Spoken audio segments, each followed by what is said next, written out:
Brought out by receiving news of cancer, quitting my job, and failing at business, a version of me arrived that I could not explain. This character sought validation by any means, and behaviors became more erratic. I was trying to create a living by new means people didn't understand.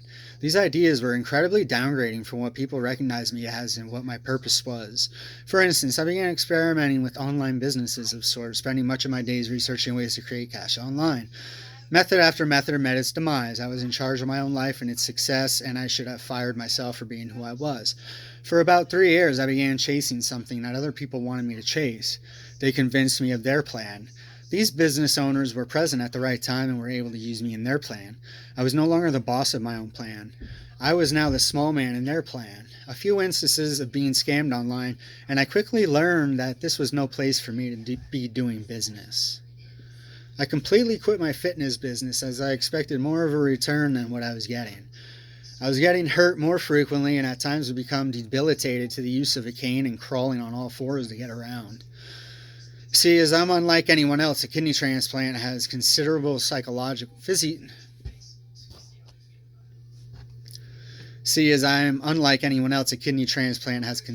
physiological factors. I couldn't relate to my physical condition. I ignored this factor as the main one and blamed my back on all my problems. As hard as it was for me to completely leave fitness, this would be a primary factor in where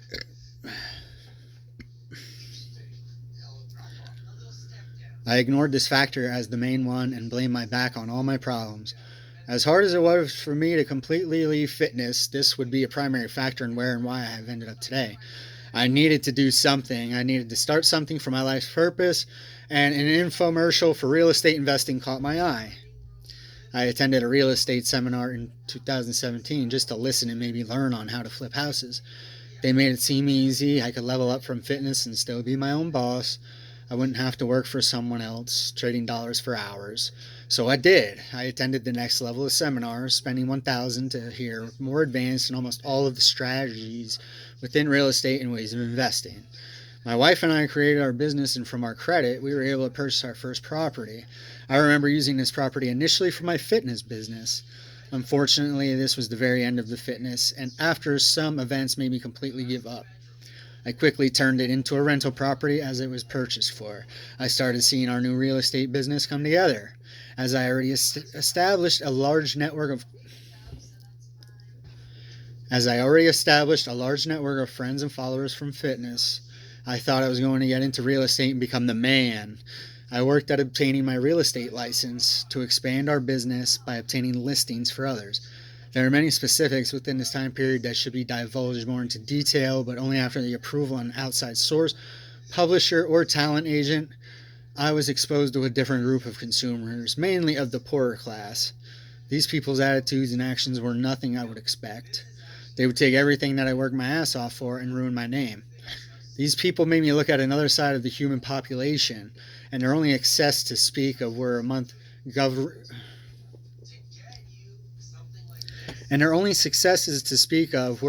government check and their constant need for help from people. In my attempt to level up, I actually ruined my own reputation by having to do business with these kind of people. Facebook did not help matters at all. A seemingly useful tool for everybody has turned into a trash site. There is nothing more than all of these different people, cultures, and opinions forged into this single website. I've witnessed people in business take their leads' information and immediately look them up on Facebook to judge the possibility of what they can be. The forum has become a site for stalkers to find you and judge you. This is a forum that asks what's on your mind. And when you write what's on your mind, friends want to tell you about yourself. I haven't found much support from anyone. These people just tend to lurk in the darkness, much as internet culture has taught them. They wait for a moment to be heard, and they wait until they can shame someone. They wait for a moment to be heard, and they wait until they can shame someone for something.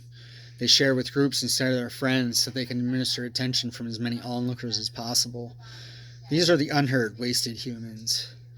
So I continue to watch online, but no longer feel sharing my experience of worth with these kind of people. I told my true stories and how I felt my friends for them just to judge me and delete me.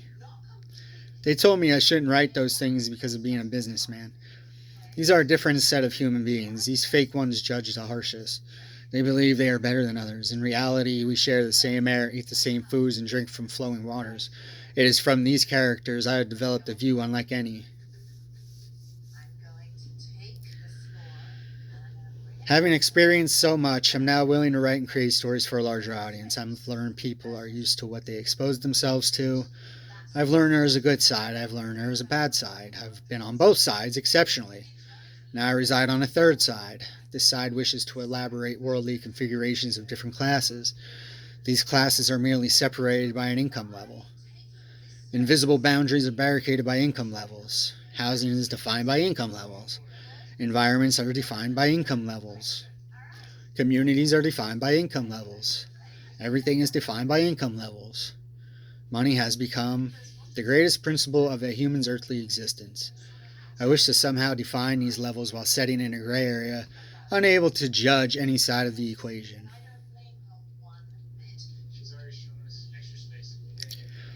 Slowly learning about new passions can cause somewhat of a revelation. These are feelings of euphoria and can be exciting.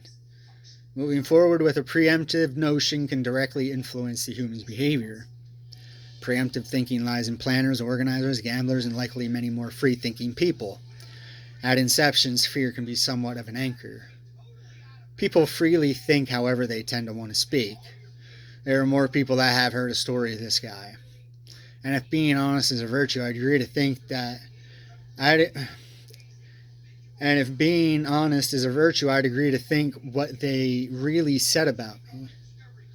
So we can harbor people's opinions as much as they really don't matter. People can believe in what they hear about themselves. Except my only punishment is self-destruction. My instincts arrive preemptively thinking. Only I truly know the thoughts driving me to insanity. I excuse myself by withdrawing from more people in a barroom society. In fact, I don't think there's a dive bar I can attend where everyone doesn't already know me. I went from the good talk of town to all the scumbags getting to know me, and I brought it on myself to guarantee I'd never be lonely. I didn't care what anyone thought, I just wanted to prove no one gets shot. I wanted to chase mistake after mistake. Unlike anyone I even knew, I scoped out the local bar rooms. Trying to be myself, I'd get kicked out and fight on purpose. I had a score to settle, and it was against me. I preemptively planned my night and ended up where I'm supposed to be. That barroom fight I made last more than one night. I elevated a name to settle a score with local fame. I faced my own enemy with a plan to get my ass beat. If I was the one that would have won, already a felon, I'd lose a wife and 3 sons. Still, a score is settled with me. What I did to her, I didn't do fairly. So I equaled out the equation with a grown man in a fist fight. Started it well. I was drunk. I was drunk from a happy hour of rum and cokes. These strangers walked into the bar and all together. One became my partner as we shot around a pool on the table. It wasn't long in the newly appointed partnership I didn't agree with what my partner said. You shouldn't be taking the hard shots like that.